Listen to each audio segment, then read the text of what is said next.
Magandang araw po sa inyong lahat mga kababayan at welcome back dito po sa ating munting channel Pinas News Review, kung saan re-reviewin po natin ang mga mahalagang balita dito sa Pilipinas. Mga simpleng komento sa mga issue dito sa Pinas. At eto nga mga kababayan, grabe to. Pastor Kibuloy Duterte nagwala sa galit harapang sinupalpal si Hontiveros at Pres Marcos. Nako, yan po mga kabayan ang ating aalamin. Mula po rito kay Balita ang Bayan TV. Nasa description po ang full video link ng video ito. Subscribe na po kayo.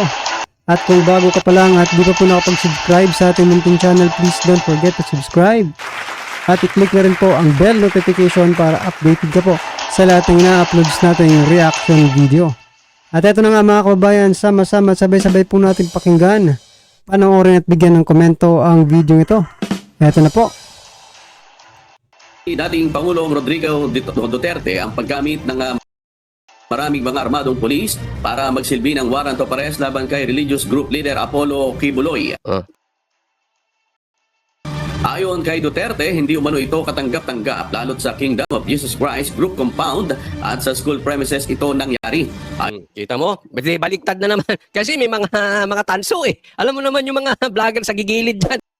Yung mga ensimada nila, no? Na binabaayan, nilaglag kayo ni Duterte, pinasusukan ni Pastor Kibuloy. O may statement na ganito. Overacting kayo. Overkill yung ginawa ninyo. Bakit napakadaming dyan? Huwag naman yung sabihin, kasi ako nga naniniwala, hindi kayo tanga.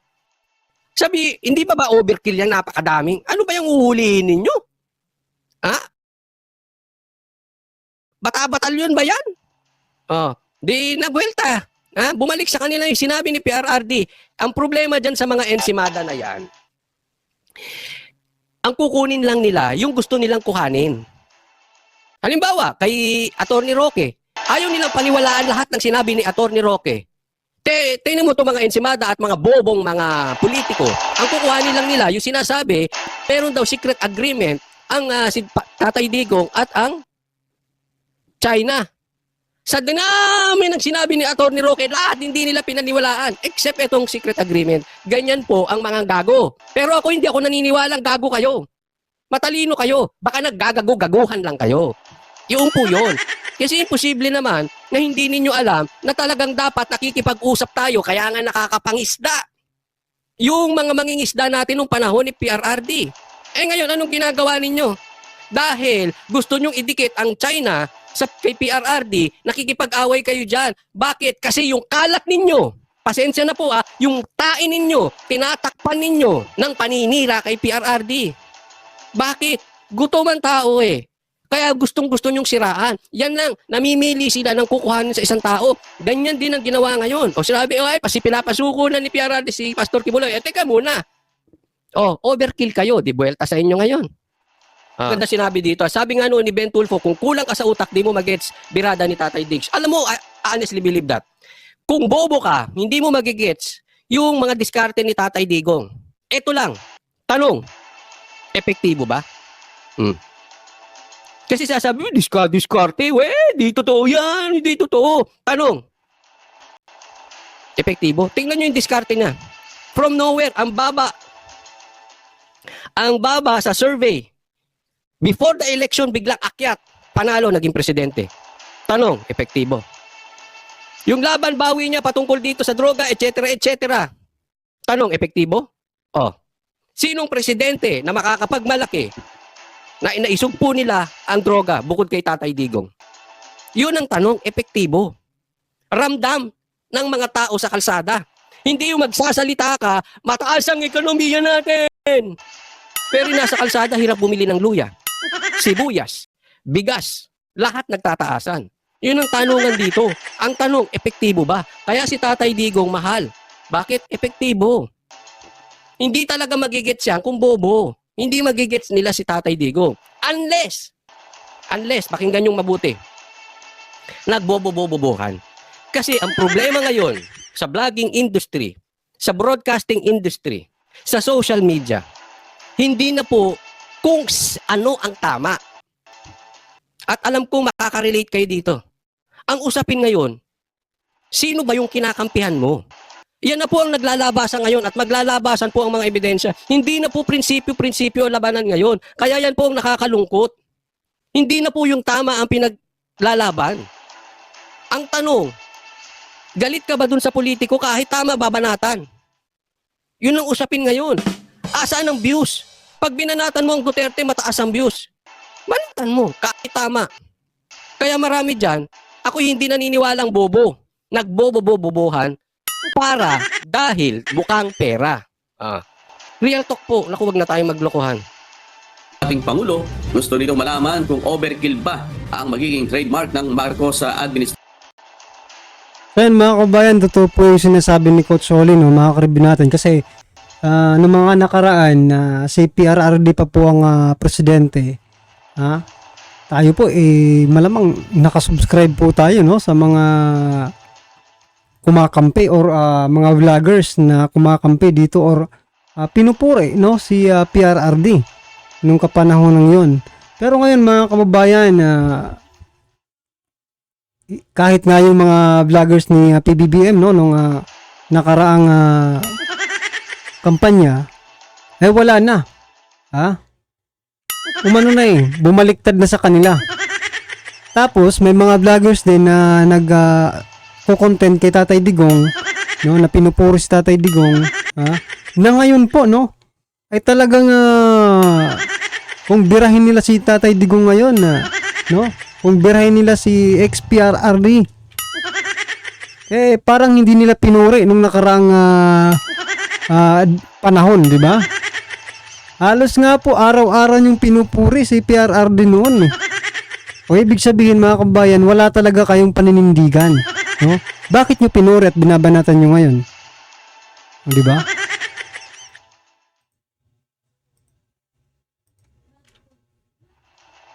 Sa pagtrato ng mga akusado na hindi pa nahatulang guilty beyond reasonable doubt. Kinwestiyon din ito kung ang nasabing hakbang Ayan o, yan ang hindi tayo marunong sa Pilipinas eh. Tayo, basta pag naakusahan, sa tingin natin guilty. Kaya po sa mga manunood ko, papaalala ko sa inyo paulit-ulit, huwag po tayong gumaya doon sa mga tanga. Uulitin ko, an accused is considered innocent until proven guilty. Sa Tagalog, ang akusado ay inosente hanggang sa mapatunayan siya ay may kasalanan. Sinong papatunay? Yung nagsasabing case closed? Hindi kayo gago. Hindi sila, korte. At hanggat hindi sinasabi ng korte, final and executory, katulad nung sinasabi na kailangan bayaran ng estate tax, final and executory, ibig sabihin, hindi pa guilty isang tao. Bakit? Ang pinoprotektahan ng batas natin, madali magpakalat ng chismis. Kung dati madaling magpakalat ng chismis, mas lalo na ngayon. Chismis country na ang Pilipinas. Kahit ano, pwede kong pagbintangan, pinatay ni Pastor Tibuloy si Jose Rizal. Pwede kong pagbintangan si PRRD na pinatay niya si Magellan. Ang tanong, kaya kong patunayan. Ang tanong, totoo ba? Kaya, hindi tayo dapat bintang ng bintang. Lalong-lalo na, hindi tayo naniniwala doon sa may mga troll farm. Bakit? Kasi ang gawain nila, magpapakalat lang ng fake news, kahit hindi totoo, babakbakan nila. Bakit? Andoon ang pera. Pag binanatan ng troll farm yan, magmumukha yung totoo sa paningin ng... So yan mga kabayan, speaking of troll farm, no? Yung binulgar ni Maharlika. Yung mga nagko-comment na dun sa page ni ni Lam. Mga hindi pala taga rito sa Pilipinas. Mga kabayan, at mukhang mga mga AI daw, mga karibyo natin, ha? So meaning mga karibyo natin, eto opinion lang po ito, mga kabayan. Yung po mga bumabanat, no, dito kay PRRD, posible yung mga nagbo-views sa inyo ay hindi tunay na tao. Diba? Malalaki nga ang mga views nyo. Ang tanong, mga totoong tao ba yan? Baka ang totoong tao dyan, hindi nga nag-1,000.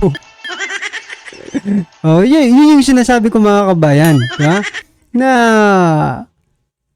marami nga kayong views, di ba? Marami kayong views. Pero ang tanong, mga totoong tao ba yan? At nandito ba yan sa Pilipinas or Pilipino ba yan? Baka naman mga, ano yan ha? Baka naman mga Taiwanese yan, or ano pa. Diba? Gaya po nang nakita natin doon sa, hindi pa malayong mangyari yan, mga kababayan. Ha? Oh. Kasi nangyayari nga doon sa Facebook eh. Diba? Sa Facebook. Sa Facebook page. Diba? Na mga AI, sabi, AI daw yung nagko-comment. O, ayan ha. O, kung baga, mga kababayan, niloloko nila ang kanilang mga sarili sa paggamit ng mga ganitong strategy, di ba? Dapat sana organic, kahit na kaunti lang ang views, basta organic po. Eh dito, makikita ko talagang organic dito, mga kababayan eh. Mga galit rin sa akin yung mga nagko-comment. Kasi gustong-gusto po nila yung nararanasan natin ngayon eh. No? Yung mga nagko-comment talagang gustong-gusto nila yung natin, sitwasyon natin ngayon. Yung bagong Pilipinas, gustong-gusto po nila yan. Ng marami kahit hindi totoo. Huwag po tayong gumaya sa Chismis Nation. Huwag tayong gumaya sa Bintang Nation. An accused is considered innocent until proven guilty. Huwag pong tanga. Ang nagpamahalaan ng kanilang magiging tugon sa mga kritiko ng kanilang administrasyon.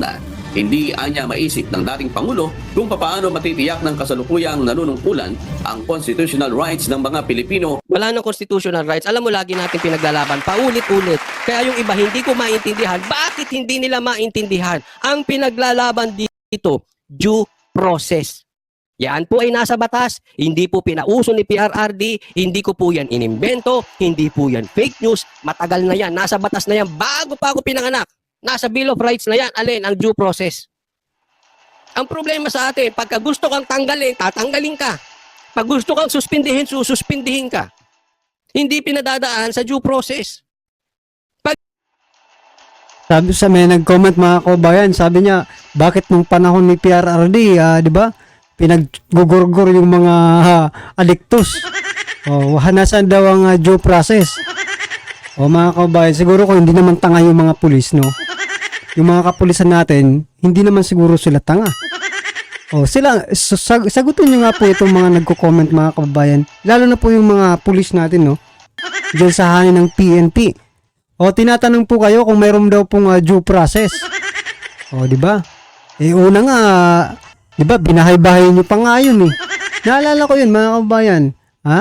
Binahay-bahay yun at pinaalalahanan na wag na kayong bumalik sa inyong mga ginagawang kalokohan. Ay hindi nakinig mga kababayan at nanlaban pa.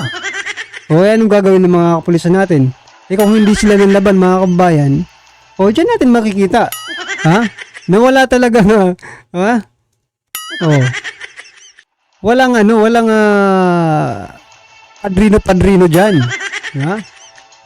Kasi minsan nai-involve rin yung ating mga kapulisan eh, di ba? Kaya nung panahon ni Tatay Digong talagang tinira sila. May due process po yun mga kababayan Kasi di ba may mga barangay nga na pa sila eh. May mga meeting pa, di ba? Mini-meeting pa sila muna. Na kayo, tumigil na kayo kapag hindi kayo tumigil. May paglalagyan kayo. Tapos binahay-bahay pa.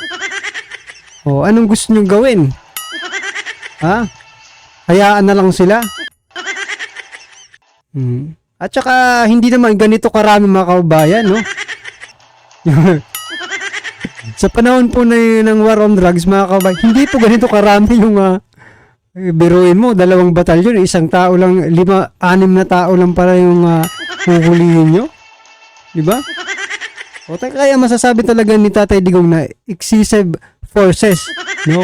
Yung ginawa nyo rito.